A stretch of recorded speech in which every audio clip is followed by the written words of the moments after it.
Good morning, everyone. Welcome. I can see you all slowly trickling in. I can see the numbers going up. I'll wait for some more people to click on that link and log in, and then we'll get started soon. Don't worry, we haven't started yet. Also, if anything falls apart behind me, I'm sorry. It's all just happening today. Backdrops are falling, so just completely ignore it. I've tried to position myself so you won't see anything. But no, thank you everyone for jumping on. We'll wait for more people to click onto the link. I can see that we've got quite a few of you. How has things been? We are in Q4. How are you feeling? Is everyone feeling all right? If you have, anything that you want to kind of contribute, drop it in the Q&A section in the bottom of your screens. We still have a little bit of time, so if you want to go grab some coffee, some tea, or it's almost lunch, anything stiffer, then feel free. But no, it's been an interesting year. I'm sure all of you are feeling the same. It's been a lot of announcements from the coalition government, a lot of things changing. Good thing is that medical incapacity has still stayed the same. So we won't have any surprises today, which is great. But hopefully this will give you a lot, a lot better of a feeling about the process and how to undertake everything.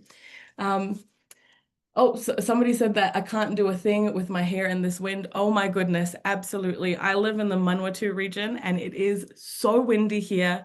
I looked at my partner last week and I said, I think I know what noise irritates me the most. It's the sound of wind. So unfortunately, I'm just stuck with that. It's not going to change anytime soon. So hopefully as summer rolls in, it's meant to be getting warmer, but it isn't over here in the Manawatu. We'll see how things go. All right, I can see that there's quite a lot of you that have jumped onto that link. Perfect. So what I'll do is I'll get things started because we've got a pretty jam-packed session. I want to get into some cases and really go through some of the areas that we really need to focus on when it comes to medical incapacity. But thank you, everyone. Good morning. Welcome. Thank you for jumping onto this webinar. I am so excited to deliver this third kind of guide to terminations webinar that we're doing. We did one on disciplinaries, on performance, and now we are looking at medical incapacity.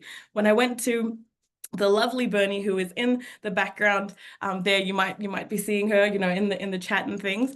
But when I went to the lovely Bernie with this, she was like, absolutely, I'll take your steer on this. And I'm so glad she did, because this is definitely a topic that keeps coming up time and time again. And it's not necessarily because of the process itself, it's because of all of the curly things that can come up. And hopefully I can alleviate a lot of that and bring a little bit of peace of mind around the processes and what needs to be done. So you might be wondering who's speaking to you if you've never met me before, never seen me before. My name is Sanam. I am the Employment Counsel here at Employment Hero, and basically it's just a fancy word for an employment lawyer. I am an employment lawyer through and through. I live, eat, and breathe the stuff, so much so that I started an employment law podcast actually a couple of years ago this week. So it's called Employment Law Done Right. If you want, check it out. It's a great resource, and I try to give as many practical insights and tips without all the fluff and all of the extra bits and pieces that goes into be careful about this and that and all of the cautious tales. So we'll get things underway.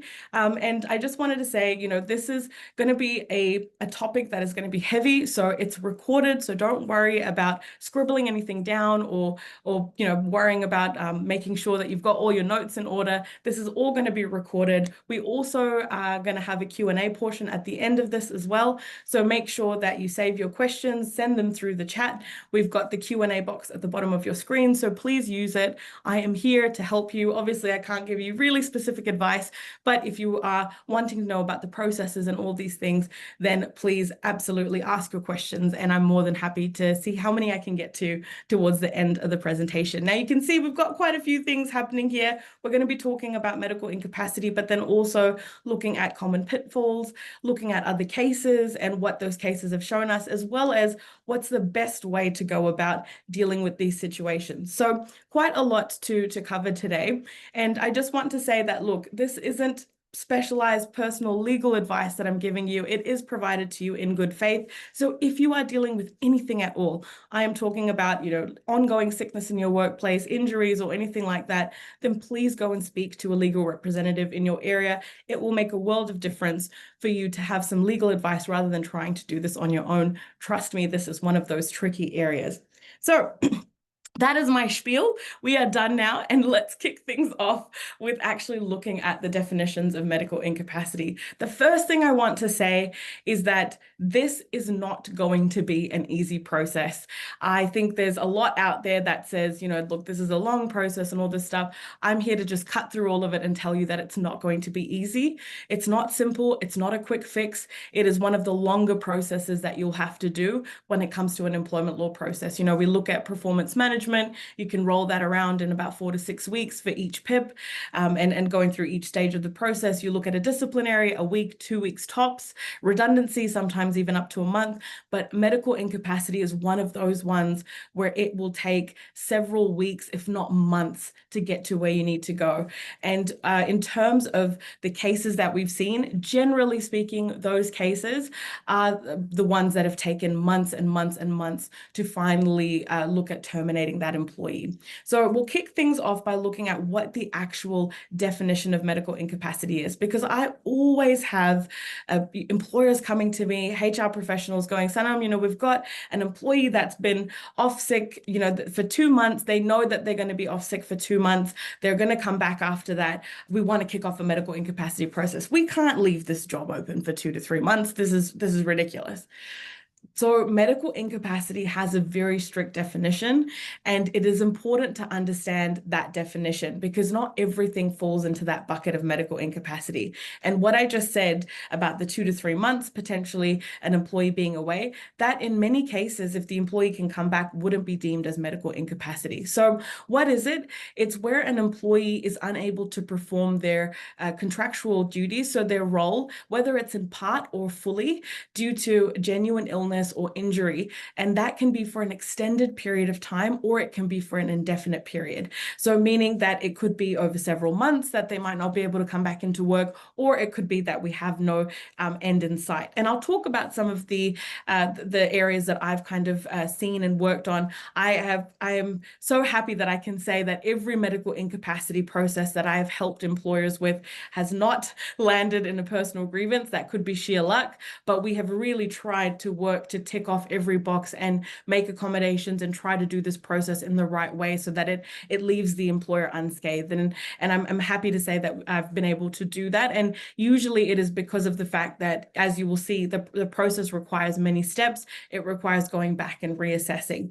So what a medical incapacity process isn't, make sure it's not a disciplinary. I know a lot of times, especially now with increase in sick leave, we're seeing it a lot more. A lot of employers generally try to turn to this whole idea of, look, we've got lots of days off here. We want to present your leave pattern and we want to do a disciplinary process. It's just not the right way to go about it, because in this particular case with medical incapacity, the employee hasn't done anything wrong. They've got an illness or an injury that they're trying to kind of tackle and work their way through. Now, in terms of what that illness or injury actually is, look, it can vary. Where I've dealt with, wrist injuries, feet, all of those kinds of things, all the way through to illnesses such as, mental health concerns and things like that. Now, mental health is one that comes up time and time again, but it is hard to pinpoint and really bring that into a kind of a cohesive argument where you can say that, look, this is where the employee is unable to perform their tasks and duties because of this mental illness. But it is possible to go down that path. It is just a fact of doing those medical assessments and really seeing if that illness is quite debilitating to their role. Now, another thing to consider as well is that you don't have to, as an employer, leave someone's role open indefinitely. There is no requirement to do that. The requirement is just to act in good faith and follow a fair and reasonable process and do what a fair and reasonable employer would do in the circumstances. Broad brush, I've spoken about it so many times on these webinars. It's not easy, but that doesn't mean that it can't be done. And I have some success stories, which I hope will give you a little bit more, kind of just a bit of a light at the end of the tunnel, right? So there is some hope there. So again, like I said, the overriding obligation is Section 4 of the Employment Relations Act. It's all about good faith. When you're doing this process, when you're looking at medical incapacity, when you're dealing with somebody in the workplace in general, you need to make sure that you act in good faith.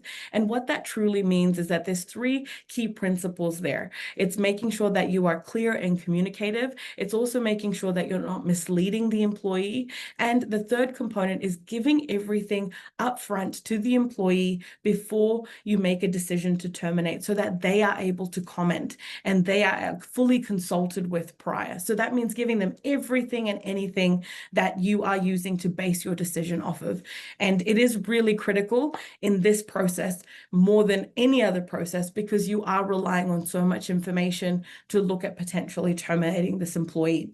So those are the key areas, and that's kind of the definition. What I'll do now is I'll move into looking at what a fair and reasonable process is. I've said, so I'm just going to turn off this heater because it's getting a bit warm. I said, we've got all of these things in there around fair and reasonableness. You've got your broad brush, you've got all of this, but then at the end of the day, it's a matter of, okay, how do I actually do this process? Where do I start? So I thought, well, let's tackle this a little bit. And like with all of the other webinars I've done on this topic around terminations, this is no different. You have a two-prong process where you need to make sure that you follow the steps, but where your fair and reasonable test actually sits is making sure that you have acted in a way where you've done a fair process and you are substantively justified, in your reasoning, which means that you need to provide a genuine good reason for why you want to proceed with termination. And it also means that you need to make sure that your process is very fair and reasonable, and that you haven't skipped any steps, that you followed things through. So the way that I would kick this off normally, if you have an employee, let's say that you found out that they've been injured, one of the cases that we'll talk about is a particular wrist injury. I've had a similar situation many years ago where an employee had injured their wrist, and they had actually injured it outside of work, and then it kind of got exacerbated at work. Now, the employee at that time thought that they might be able to recover, but then the injury started getting worse and worse. And usually as this kind of progresses, you can see a week goes past, 2 weeks goes past, and now you're getting into the territory of this injury potentially not getting any better. And there wasn't really any clear directives from the doctors, from what the employee was saying. So this is where first it was important to establish whether it's incapacity, whether this wrist will actually get better in due course, or whether there is an end to the actual incapacity. And from what we could see is that in that particular case, there wasn't a chance that the employee would be getting better anytime soon, but no medical assessment had actually been done. So this is where we were looking at, look, will this actually heal? How long has the person been off for? By that time, it was about a month or so that they had been in and out of work initially, and then actually had to take time off of work. And that's where I looked at the employer and said, look, maybe we need to just have an informal meeting. And usually we call it an informal welfare meeting or an informal kind of health meeting, just to discuss what's going on and to see if the employee will open up that door, just to give you a little bit more information. Good faith means that you need to be, it's a two-way street. So you need to be communicative with the employee, and the hope is that they are communicative with you back. And in that particular case, the employee was quite open about what was happening. Now, you might have some circumstances where the employee doesn't want to say anything. They don't want to go into too much. And those are going to be tricky situations. I would 100% always recommend to get advice around that. And usually with those ones, there might be an ability to continue on with the process, but it's just about making sure that you've ticked off the boxes, like getting those medical assessments done and making sure that you're acting in accordance with the privacy legislation and obligations that you have. So in those circumstances, definitely get advice, because it really can differ from case to case. But normally you would have the informal welfare meeting. If they give you some information from there, you can speak to the employee and say, look, we just want to make sure that this is all about supporting you, making sure that you are able to be in the workplace, that your health and safety is also, protected, and that we're making sure that we're providing you a reasonable workplace for you to work in. And that's where I would recommend going into step two, which is where you request a medical assessment. And that medical assessment is very, very key. And there's a lot of actually pitfalls I've seen with the medical assessment. When I used to work in advisory, and just to give you a bit of backstory, I've worked in advisory, I've worked in private practice, now I work in-house. But across my years of working in advisory, I would see it the most where a lot of employers would, send out these medical assessments, and only after the fact would they get advice. And when they get advice around it, they realize that, oh no, we haven't actually asked the right questions. I actually was in a forum recently, and I noticed that somebody had done this as well, where they hadn't actually asked in as part of the medical assessment very clear questions about the role. Instead, they just said, can the employee do the role with the injury or illness that they have? That's a bit broad, right? That's a quite broad question to ask. In this case, the doctor came back and said, yep, they're all fine. It's all great. Everything's fantastic.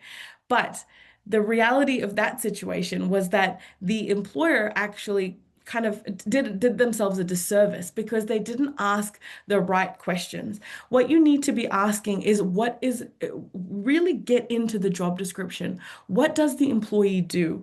If you break down that job description, line by line, are there questions that you can ask? In this particular case, when I probed a little bit more and I asked a little bit more of the questions in that forum, the person came back and said, oh, well, they actually are meant to be in a role where they are supposed to be sitting for 3 hours at a time or 4 hours at a time. And because of the particular illness that they have, they're not able to sit for long periods of time. They have to get up and leave. And the first thing I thought was, why didn't you tell the doctor this? Why didn't you tell the medical practitioner that this is their job description?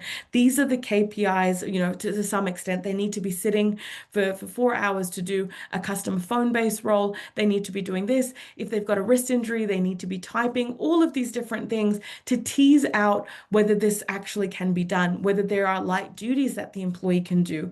Because until you ask those questions, until you look at all those variables and you really sit down and look at that job description, you're not going to be able to figure out if the employee can actually be in the workplace or not. And you might get a medical assessment like that person did, which said, it's all fine, the employee can be in work, when clearly the employee is struggling to be in the workplace. So it's not just a thing of, I'm saying, hey, this is a way to get the employee out. It's also looking at the other side of it and making sure that you're doing right by them, because they can't just be in the workplace all the time. And with a medical assessment like that, it's actually doing the employee a disservice too. So the first thing I would say is check the employment agreements. There's usually a clause that you have if you've got your agreements drafted by an external lawyer. Even the Employment NZ website with their agreements as well, they've got information around medical assessments and medical incapacity. So if you've got a clause in there, that's great. You can leverage off of that. Now, I mentioned privacy concerns because at the end of the day, employees can refuse to do the medical assessment, and that is well within their rights to do that because it is private personal information that an employer should not have access to unless given explicit consent. But in those circumstances, again, seek advice because there are ways that you can proceed with the process based on the evidence and information that you have, but it is a trickier road to go down. You are trying to basically say that the employee is not playing ball, and there have been recent cases. I believe there was one called Littleton that just went to the ERA and then actually got knocked back and actually went to the employment courts, and the employment courts actually ruled in the employer's favor, saying that an employee, if they're not playing ball, that can also be a contributing factor here, and it can mean that the employer has actually done what is fair and reasonable in those circumstances. So that's why I say get some advice around that. Now, why I say request up-to-date medical information, because you need to know what's happening right now, not what happened 6 weeks ago, not where their wrist was at, 3 months ago. You need to know what's happening right now and how far this is going to continue. And then that will be able to help you really understand if they can actually do their general tasks and duties within their role with the illness or injury that they have. And As part of that, what may come out is reasonable adjustments or reasonable accommodations that you might need to make. So, what am I talking about here? Sometimes they might need to go into light duties. Sometimes they might need to go into reduced hours. Now, you're going to have to wear this as an employer. It's not going to be an easy thing. I know if you've hired somebody to do 40 hours a week, let's say they're there to be doing quite a lot of manual labor, heavy lifting, and all of a sudden you've got the medical assessment back and it's saying, hey, you've got to actually cut down their hours, they can't lift as much, then that means that you're going to have to make those reasonable adjustments. And this is just a period that you're going to have to wear this. I know it's not fair and it can be really debilitating to your business, but this is just part of this process. And if you skip this, then this is where employers usually fall short, and this is where they wind up in the courts, from what we can see, and the Employment Relations Authority. But I'll get more into those pitfalls and common mistakes a bit later. Now, the third step after that is to now make this a little bit more formal. Now you want to meet with the employee, you want to consult with them and have a more formal meeting to discuss this, medical assessment, to put together this letter that will go to them that will say, look, we've looked at this. We really want to understand what's going on. From the medical assessment, we can see that there is actually reasonable adjustments that we need to make. So we wanted to look at doing this over the next, 3-month period. And maybe from the medical assessment, you realize that, oh, wow, okay, there's actually nothing that we can do here. There isn't another role. There aren't reasonable adjustments. So we have to go down the path of looking at terminating this employee, but we need to follow the process. And that means meeting with them. Make sure you give them the opportunity to bring a support person, and then also ensuring that the employee has a fair chance to respond. Consultation is key to good faith. So you need to make sure that they have the ability to respond, to provide their feedback, and to suggest any other alternatives. You'll be surprised. I've heard so many things under the sun around alternatives, and I'll talk about some kind of clad cases that we've seen that have looked at all the alternatives, and it's actually, won the case for the employer. So take all of that into account, advise the employee that, this may result in termination. Do not say that this is where you're headed. Obviously, that would look like predetermination. And once you've met with the employee and you've done this process, then your next step will be looking at proposing a decision. So maybe in this stage, normally if you're going to be assessing them for the next 3 months, you can kind of keep the process going from there, and it wouldn't necessarily be a termination. But if you are down to the end, you can see that there is no other adjustments or anything like that. Now you're looking at terminating. You need to make sure that you propose this as a decision rather than saying that this is the delivered decision. And it's because you, again, need to give that opportunity to the employee so that they can provide their feedback and they can respond. And it's critical in making sure that you have ticked off these boxes, because it's important. It's part of your good faith requirements. It's also something that we've seen time and time again from the cases that we've seen go to the Employment Relations Authority or to the courts. And once you've done this, this is really truly your last resort. This is, your final stage. This is where you are saying there's no other options. I feel very comfortable in that.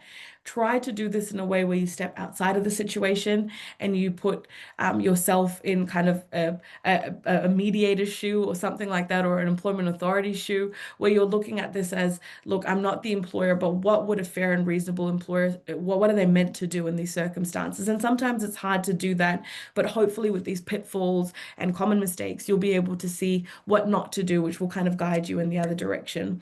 And the last thing would be to deliver your final decision. Now, in terms of how long this will take between the meetings, it depends. It really depends on the circumstances. I would generally say at least 24 to 48 hours. Business days are great because then you can allow the employee to go and get that support person, that representative. And you need to make sure that your documentation is very clear. This is something that I really am very passionate about. And I promise you it's not because I'm a lawyer, but the documentation here is so important. important. And I'll tell you why. A couple of years ago, probably about 2.5 years ago now, before I started working at Employment Hero, I actually I had somebody come into the firm. They called up all of a sudden. It was an employee, and they said, "Look, I've got to come in. They're going to fire me from work. Because of my injury that I've had to my back, and they're saying that they're going to get rid of me now. I need to come in for a consultation." And they wanted to know their prospects of success. I picked up the paperwork, and those letters were beautiful. And I know that I was there to advise this employee, but when I looked at those letters, they were beautifully written, and they went through every single time that they tried to contact the employee, every step that they took. They even went so far as to add additional steps in the process to reach out to the employee to get further information. And what I saw from all those letters is that their evidence was very clear. The medical reports were very clear. It was definitely showing that there was no sign of this person being able to come back into the workplace. And what I saw more than anything was that the employee was not playing ball. They did not respond when they should have. And now, when they were down to the wire at that proposed decision stage, this is where they were looking at potentially raising that personal grievance.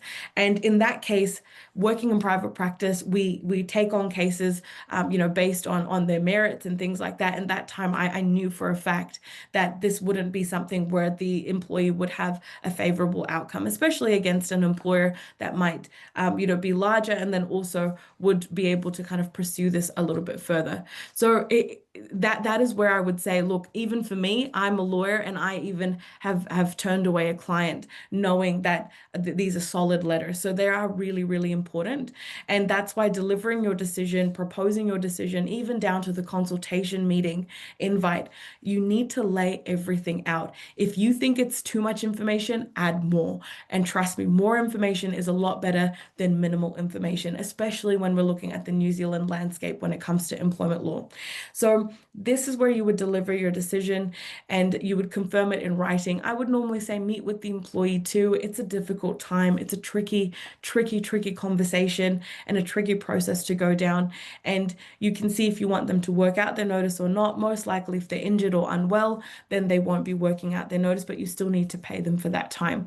So that is what the process generally looks like. Now we'll get into some other areas that I really wanted to cover. And like I said, we want to see some cases. So I hope you don't mind. I'm going to be darting back and forth between a couple of screens because I've got some timelines for the cases that I really wanted you to hear and understand. And like I said, this will all be recorded. We're going to send this all out to you after the presentation today. So no need to be scrambling. Just sit back, listen.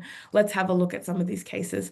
So the first case that was kind of our benchmark, landmark case was around Lal and the Warehouse Group. This is the case that everybody knows about. I remember many, many years ago when I was bright-eyed, bushy-tailed in employment law, I built out all the guides and resources using, all the determinations and all the information that came out of the Warehouse Group case and the Farmers case. And these cases still have stood the test of time, and they still matter today. And a lot of the cases that we're seeing about medical incapacity reference this quite regularly. So these are the two cases that I would say we really need to have a look at. And what I'll do is I'll get into Morton and Farmers first, because that case was one where you could really clearly see a timeline. And I'll go through it, and this will hopefully paint a better picture about what this process can look like and how long it can take. So April 2019 is when the injury happened in this case. So you think about that. April 2019 is when the injury happened, and the 4th of December is when that termination letter was sent. April to December, you're looking at several quarters of going back and forth, very like almost a year of going through this process, and making sure that you're staying on top of it regularly, that you're not letting time lapse and letting it go. The biggest issue that I see in processes, whether it's performance, disciplinary, a medical incapacity, whatever it may be, is that employers sit on the process. They might get busy with things, and I completely get it. Please don't think that I'm sitting here and saying, no, you should be, I'm a taskmaster, you should be doing all of this. I completely understand. But when you let that time lapse, that is what undermines the process. In a disciplinary, it makes it look like that conduct has become okay and it's acceptable. In a medical incapacity process, it leaves too much time where the medical information that you've received, that assessment, that might not be as relevant anymore. So it's really important to stay on top of that process. And in this case, like I said, the injury happened in 2019 in April. And in August 2019, that's when the employee was advised that they would need to undertake surgery. And then from there were medical assessments done in October, and the employer started working with the employee. Now, what was the most important thing about this case was that the employer ticked off every single box and more. And one of the key areas that this case showed was the fact that you need to look at alternatives and reasonable adjustments. And you need to make sure that those alternatives and redeployment and all of those options are not being discredited by you. You are actually genuinely considering them, even if it might not fit into what you think. Because in this case, they really went in and the employers and farmers looked at it and said, look, what options can we give this particular employee? Okay, well, they work in this management capacity. What if we move them into another role, which might not be necessarily something that they would normally do? So they could be more of a sales assistant role, or they could be doing another type of role. And the employee didn't want to move into those roles, but they really genuinely considered all avenues and options rather than just shutting the door and saying, no, they wouldn't want to do that, because that's making your own determinations. So they did all of this. They kept on top of the medical certificates, made sure that they looked at other options within the company. And then as the process went on, they met with the employee, even with the fact that she could, return to work and do 25 hours a week, because of the fact that the duties that she was required were beyond that. They were not able to get her into the workplace to do what she was meant to be doing. And because of that, they proceeded with a termination. And like I said, they spent months of going through this. This wasn't an overnight process. And what we learned from this was very clear, that there needs to be a lot of considerations made, that you need to look at light duties, that you need to look at the fact that the employee might be able to be replaced on a short-term basis. So bringing in a temp worker, can that be done? Also seeing if they could be redeployed into something else. And in this particular case, the redeployment might have been with the parent company or a subsidiary. So that is really how far they went with their thinking. And it's somewhat like what you would think in a restructure process. You would look at redeployment in that capacity too, and making sure that they obtained information from a specialist. And it was a specialist, an occupational therapist, and it was also the employee's own practitioner that they got some information from. So you don't need to go to all of them, but you do need to go to those avenues. And obviously you need it with the employee's consent, and you can always refer to the employment agreement as well. And the main thing, good faith. They communicated consistently with that employee, and they made sure that they did everything possible to keep the employee in the loop. So these are the areas that you can see very, very critical, making sure that you are staying on top of the process. You don't let time lapse, making sure that you're really looking at redeployment and other opportunities as well. And another case, like I said, that was kind of like the landmark case that we all saw and that we all knew was going to be the one that would be the guiding light, and it has been since 2017, was Lal and the Warehouse Group. And in this particular case, it was all about making sure that the employer gave the employee a reasonable opportunity to recover. That is something that I know I've touched on briefly, but I really wanted to take the time to go into that. When somebody comes to me and they say, Sanam, this person's off for 2 months, but they will be back at work, is that giving them a reasonable opportunity to recover? If you're thinking about doing a medical incapacity to terminate them, then no. But if you are willing to wait for that time, have them come back into the workplace, then yes. And this also is looking at making sure that you're doing a fair and reasonable process. And as part of that fair and reasonable process, it's about giving the employee that time. And you need to make sure that when they are coming back into the workplace, depending on what their prognosis is, that you are engaging with them appropriately. So, like what we saw in the farmer's case, having somebody coming in on light duties, only being able to do maybe office work, no heavy lifting or any manual labor or anything like that, then that is making sure that you're not bringing that into your workplace now when they're coming back into the workplace. So, making sure that you're actually sticking to the fact that they need to be doing those 25 hours and not giving them too much work. And the next thing that came up in LAL, which was really interesting, was that an employer really needs to understand the situation when it comes to time frames. So you're not obligated to keep the job open indefinitely, and no matter how long an employee has been employed. So I know I mentioned that, but just keep that in mind. It doesn't matter if it's a or large organization or a small organization, you don't need to keep the job open, especially if the employee's only been there for a week or if they've been there for, a few years. But what is important again is that you need to make sure that you have done the process so that you can actually execute and look at doing a termination. And keep in mind as well that fairness goes both ways. So one of the cases that I didn't put up here, but I just wanted to touch on, it all follows the same structure as these cases, is Littleton. So that particular case was very fascinating because the employee didn't play ball. They didn't want to engage. They didn't want to provide the information that they needed to provide. And the employer really had to push and work through the process and then finally look at terminating. And that case was in favor of the employer.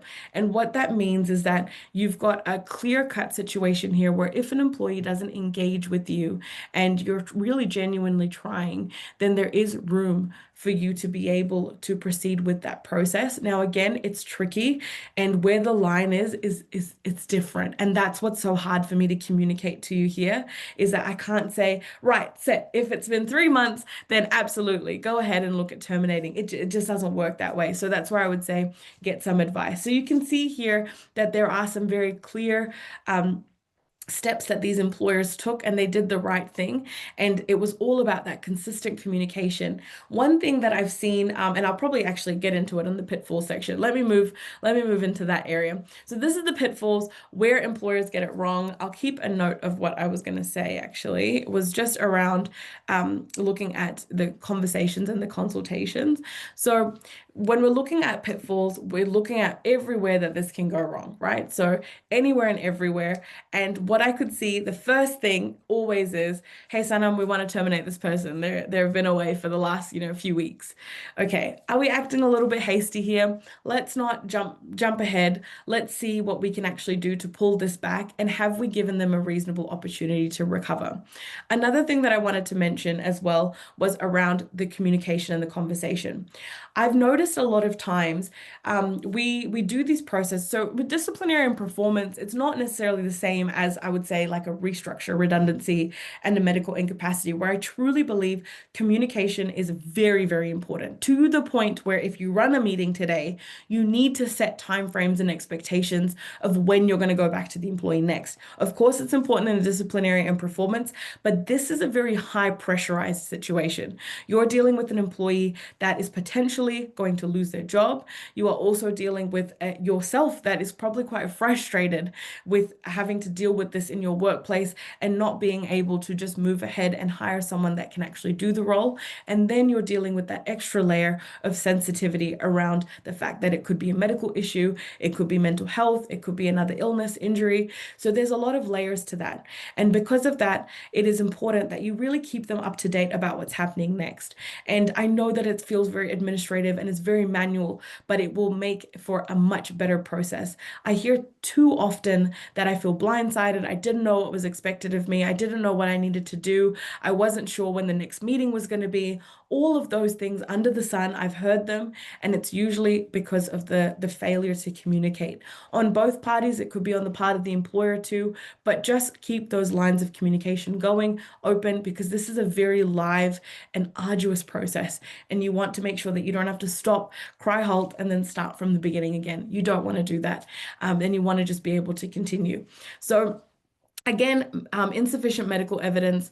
Like I said, don't do anything like that person did, where they've just asked a blanket question, can they do this job? When you're going to an occupational therapist, when you're going to somebody that's a specialist, break down every part of that job description, go through line by line, take it out and ask, can they actually now lift 25 kilos of weight? If it's something on their ankle or their back, can they actually do this? Can they sit for prolonged periods of time?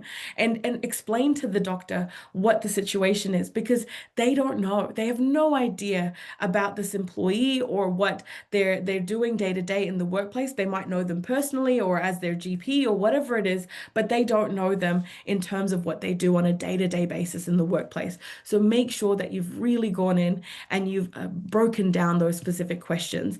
And what you're looking for is, just objective data that you're going to get back, and objective information from this particular practitioner.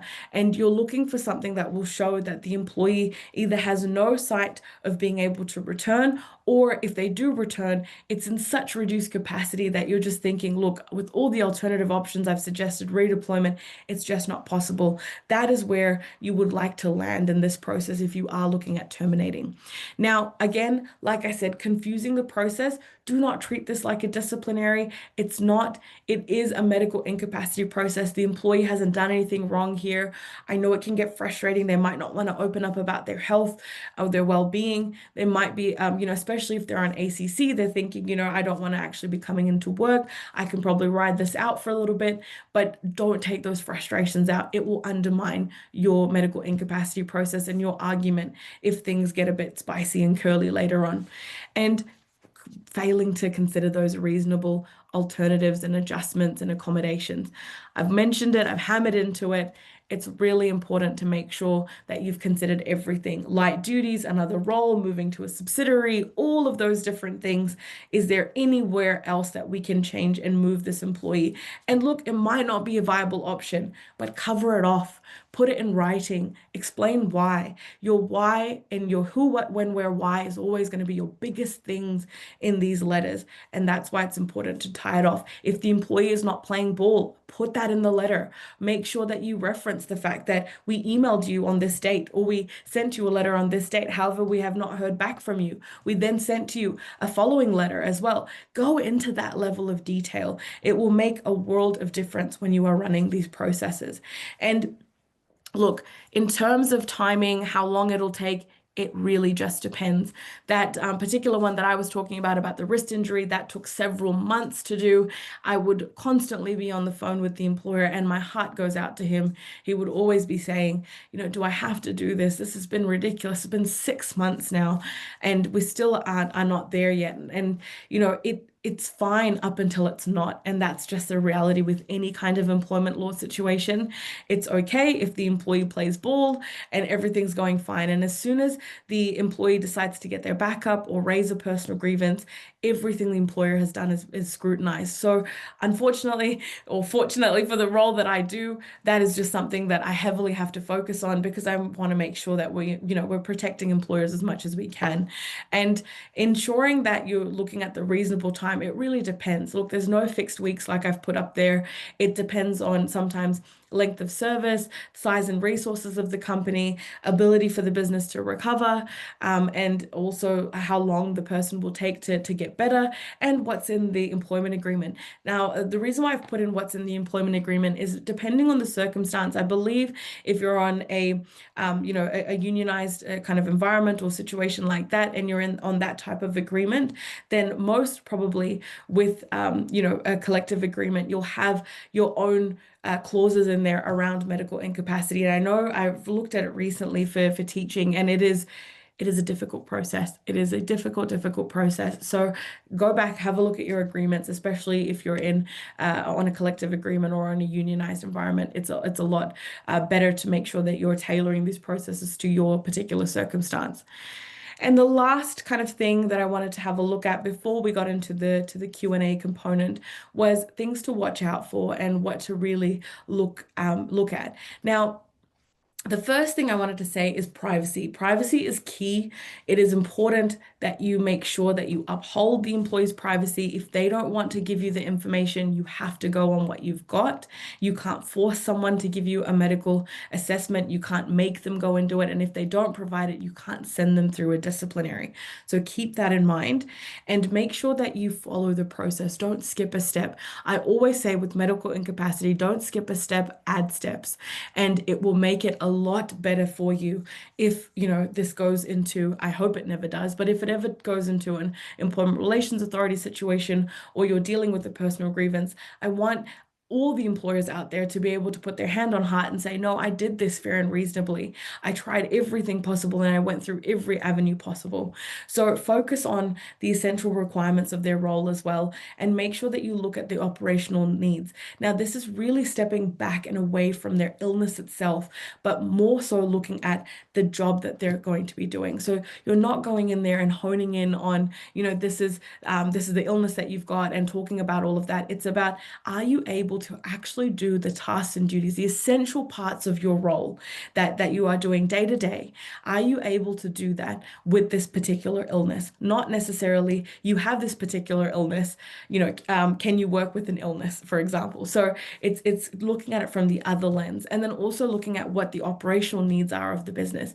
If you've got, 15 sparkies or, tradies that are working there and you need them to be going into roofs and all of these things, and you've got somebody with a back injury, knee injury, then what's going to happen in those circumstances? So really understanding what your operational needs are in your business as well. And that could vary. It might not always be the same day to day.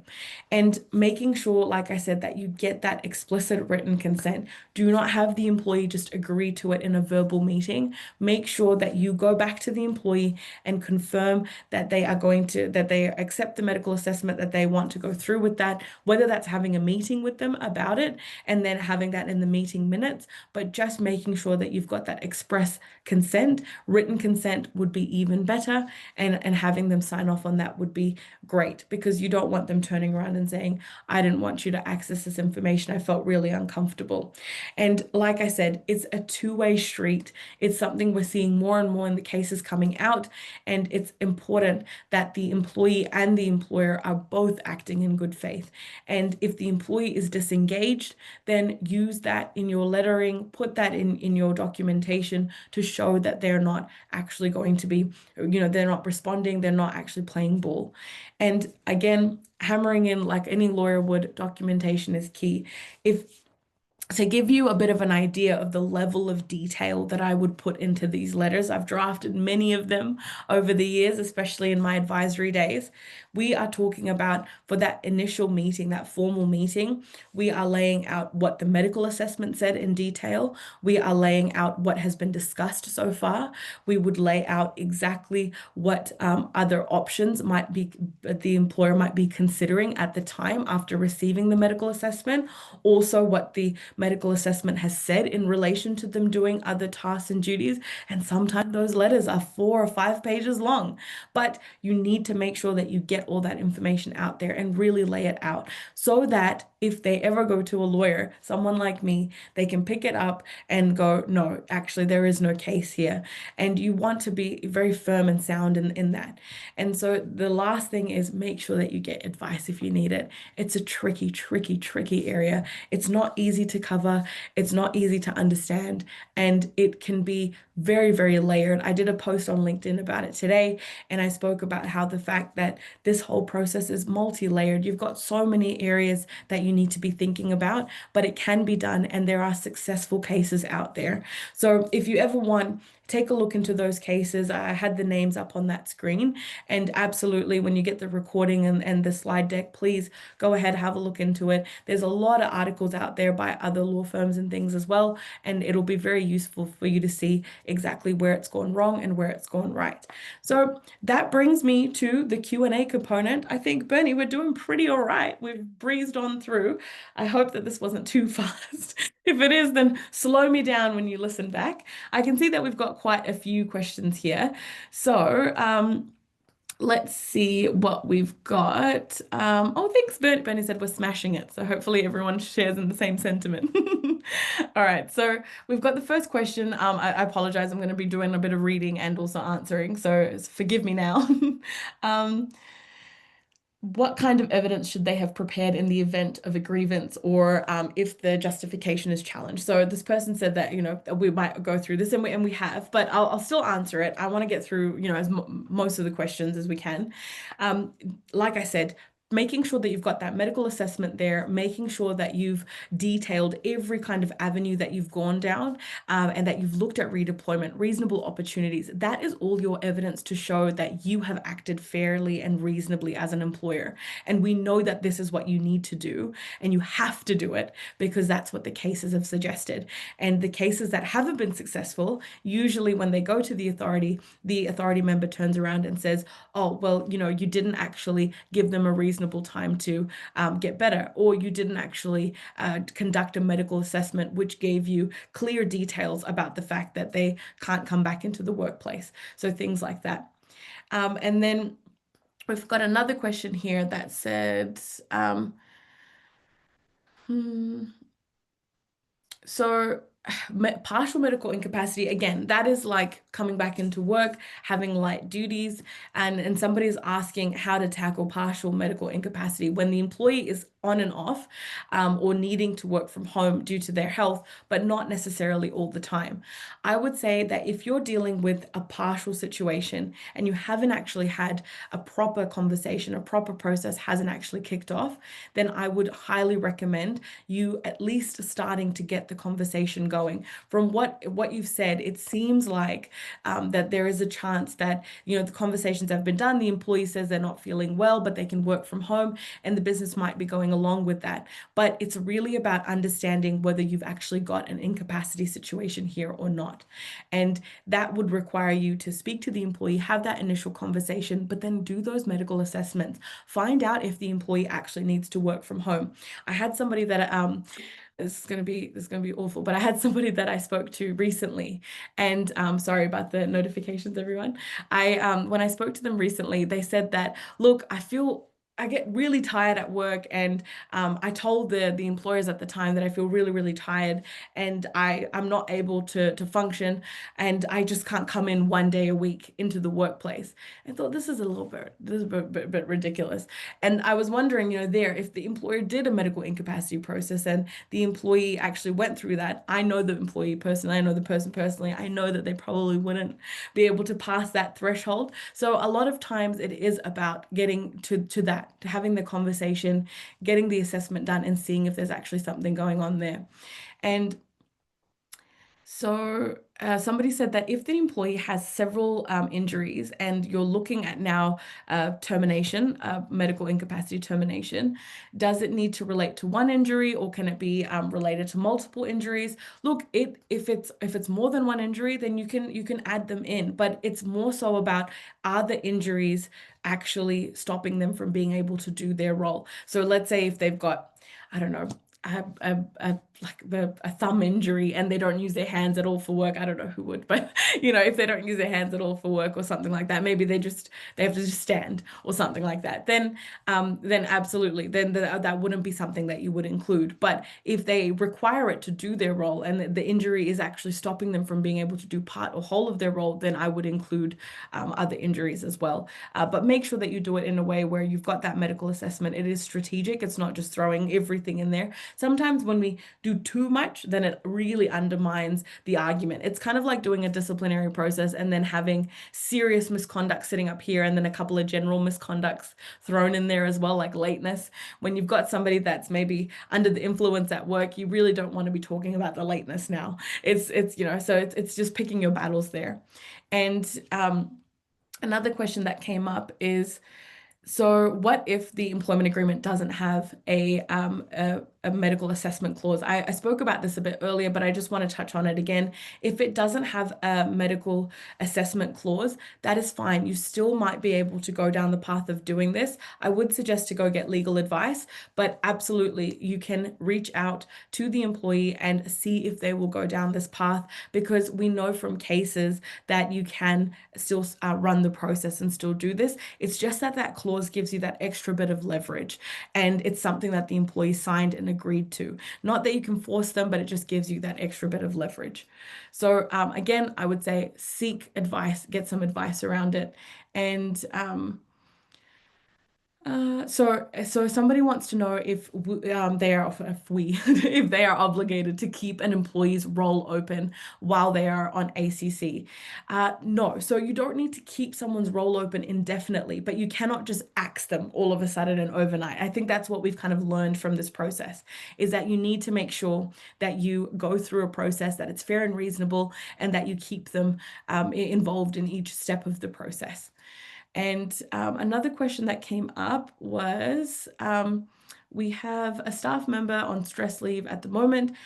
Should we ask them to go and get a GP confirmation that they are okay to return to work before they come back? Look, a little bit different from the medical incapacity, but happy to answer it.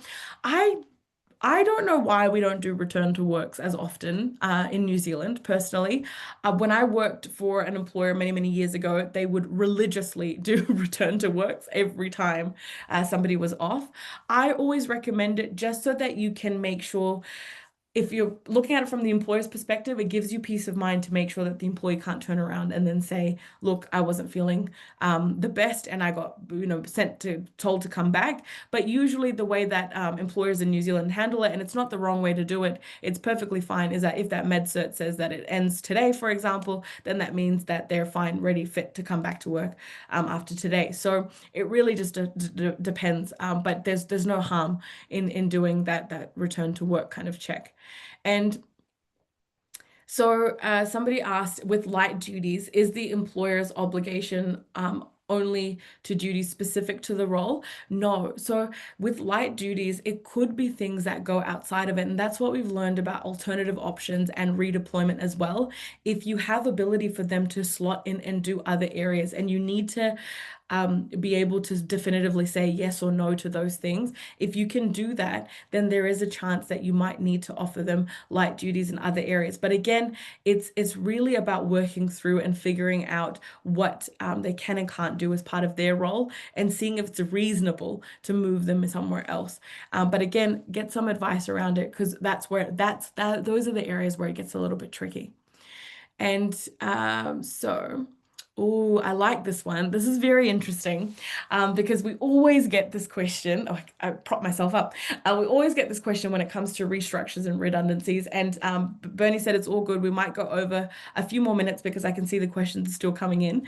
But with restructures and redundancies, I always get this question. If somebody's on a 90-day trial period, can we terminate them if we need to make them redundant, but not actually do a redundancy process? And same thing here. If somebody is on a 90-day trial and they get injured or become ill, can the employer face potential claims of discrimination or other things, or what do they need to do? The thing I would say here with the 90-day trial is that it's very clear that yes, employers don't need to provide a reason, but they do need to act in good faith. And when you act in good faith, that means that you still need to do a proper process, and you still need to have some sort of process. And if the employee asks you for the reason why they're being terminated, you need to be straight up and upfront with that as well. So that's why it's a lot better to go down some sort of a process rather than going down and especially if it's medical incapacity and it's illness related, doing something will be better than just going down the path of terminating under the trial. And then, yes, absolutely, there could be chances of discrimination and things coming up if it was the fact that it could be proven that maybe they could actually come back into work, or it was a very short lived kind of illness or something like that. So that has happened. I actually had that situation pop up last year. I was speaking to somebody in one of the forums about it, and they actually had somebody that started, and within a week of them starting work, they suffered an injury. And from there, it became, okay, what do we do? The trial period's there, but do we really want to terminate them? What's that risk going to look like? And I know some people have asked around if an employee doesn't want to go to a medical exam, or if the employer refuses to attend. Again, I would say seek some advice around it, but there is a possibility for you to continue on with the process with the information and the evidence that you have. But if you don't have much to go on, then it is a very, very, very slim picking kind of situation, and you really are not going to have a very robust argument for your side. So that's where I would say get some advice. Now, somebody has also asked is, what if the position description is a bit old from their initial employment and it hasn't been updated? Now, which position description is accurate? I'm so glad to the person that asked me this, because I thought about it during the webinar and it completely slipped my mind. So thank you. And hopefully if you're still hanging around, this will answer this question too. If you have somebody that's performing new tasks and duties completely different from their old one, you have to assess them on what they're doing now, not what they were doing before. It's become implied, and then now it's just become part of their day-to-day. So you need to make sure that you are ensuring that you are using all of the tasks and duties that they are doing now to do that assessment, rather than something that they were doing in the past. If you even need to go so far as to drafting up a new job description or position description, then you can do that and implement that as well. It's just a bit hard sometimes to do it while you're in the midst of a process. So if you can at least nail down what they do on a day-to-day basis and get the employee to agree, then that should be a good middle ground for you. And another, oh, we've got so many questions coming through. What else do we have? So I'll try to skip through some so that I just don't go all in order. So if, oh, this is really tricky. If an employee is suffered medical illness, this is hard. We get some curly ones. If they've suffered medical illness and they're non-verbal now, how do you navigate this? Do we talk with a representative? What about privacy? Look, if they are non-verbal, you can still communicate in other forms. And if there is an ability to start the process and kick that off, whether it's in writing and having those informal welfare meetings, then that could be an option. But if you think that, look, this is looking like a little bit of a trickier situation, I would say go get advice. And the person asked, should we go get advice around this? I'll give it 5 more minutes and I'll go through some of the other ones as well. What else do we have? Sorry, there's just so many. I might just go back in order. It might make it easier. So what if what if somebody needed an employee to cover the injured person's role, and it's been 6 months, but now they wish to come back into the work in a limited capacity, but we can't have 2 people in the role. You're going to have a look at what that limited capacity will look like and for how long. What we learned from the farmer's case was that limited capacity in that situation didn't work for the business. The person coming in for that very short amount of time per week didn't work for the business, and they were able to go down that path of looking at terminating. But again, it's just what that looks like and what time frames you're working with. If there is an end in sight, then it's more difficult to terminate. But if it's, limited capacity, they're here indefinitely on limited capacity, that's where you would have a look at it and say, okay, why isn't my business going to be viable to have 2 part-timers doing this role? Obviously, we know, but just to explain it to them. And another question that's come up is, if a worker can only perform, I love these questions, by the way, so detailed. I appreciate it. Sometimes I get half questions and I have no idea what's going on, so thank you. If a worker can only perform some of their previous duties, so parts of the clerical role, things like that, but does that meet the threshold for incapacity if they can't do their entire role, so not the physical work in the field, but they can do just the clerical part. So similar to the other question that was raised, it is really important to make sure that you are looking at how long this is going to last for. So if they can come back to the same role and only do the clerical work, which is what this person is suggesting, and they don't have the ability, the business can't support a full-time administrator or something like that, then you will have grounds there to look at doing this process and look at terminating. But it's about making sure that you definitively know that there is no end in sight there, and that this is just the only prognosis and determination that the doctor has come up with. So another question that's come up, sorry. So if you do end up needing to proceed down the path of looking at medical incapacity, who should run the process and make the decision? Sorry, I'll just grab a sip of water. So this is a great question. I would always refer back and say that it is your decision makers in the business. So if you have a managing director, CEO, somebody that's there to make the decisions, then absolutely they should be the person at the forefront. If you have HR, they could be there as note takers, but I don't suggest to have 500 people in the meeting ever. Sorry. Always have a good mix of people and have a person taking notes and then maybe a decision maker in there, and that you would usually be someone quite senior. So I know a lot of times with larger businesses, people have the manager making that decision. This is quite a serious one, so I would have somebody that's a head of or a managing director or just the business owner if it's a small business. So I'll go through a few more. So somebody asked about, the latest question is about mental health reasons. You can still do the exact same. You can still do the exact same thing. You can still run the process the exact same way, and you can absolutely go down that path. But it's just about making sure that you have ticked off the fact that you've done that medical assessment, that it shows that the employee is not able to do their particular role or parts of their role because of the illness or injury that they've got. And in this case, if it's mental health, then without sounding too crass, but it's how debilitating is their mental health to their ability to do their role? Are they able to sit down and do what they've got to do? Is there certain things in terms of concentration or things like that that will deter them from being able to do their role to the required standard that they're meant to do it? And another question that we had as well is medical retirement.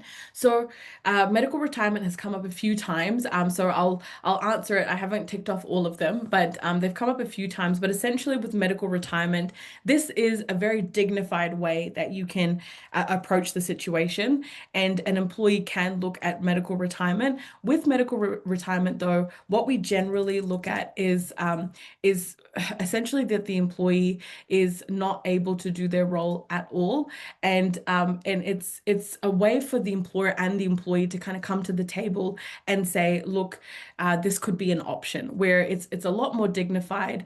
And the way that it normally works is for the employee to essentially have an illness, an injury, same way as medical incapacity, but they are no longer, and you know that they are no longer able to perform their work to the best of their ability. And with that particular situation, when it comes to medical retirement, it's really important that both the employer and the employee have to agree to medical retirement. It's not a termination like medical incapacity. With medical incapacity, you don't have an employee going, yep, I agree to be terminated. With medical retirement, it is about both parties coming to the table and agreeing to this. So it can be a very, very much dignified way to kind of handle the situation. And another question that's come up, sorry, I'll go through a couple more. Bernie, let me know if you want me to wrap up soon. What should HR do if an employee has been with the company for a long time, isn't fully capable in their role, and HR has only recently become aware of this, even though the issue has existed for quite some time? Look, that's fine. If the company is kind of aware, sometimes we have managers that are aware, HR hasn't known about it, you can still do the process And you can do it in a way where you start off by, kicking off the conversation instead of saying, hey, I've noticed that you've not been feeling well recently or you've been away from work. It would be a different kind of conversation of, look, over the last few months, we've noticed X, Y, and Z. We are wondering, kind of what's going on. And then you can leverage off of that to start looking at a formal process. So it's absolutely possible. All right, I'm going to do the last question now. Let me just see. All right, let's see what we've got. I'll pick one from one of the recent ones. Okay, so we've got let's see.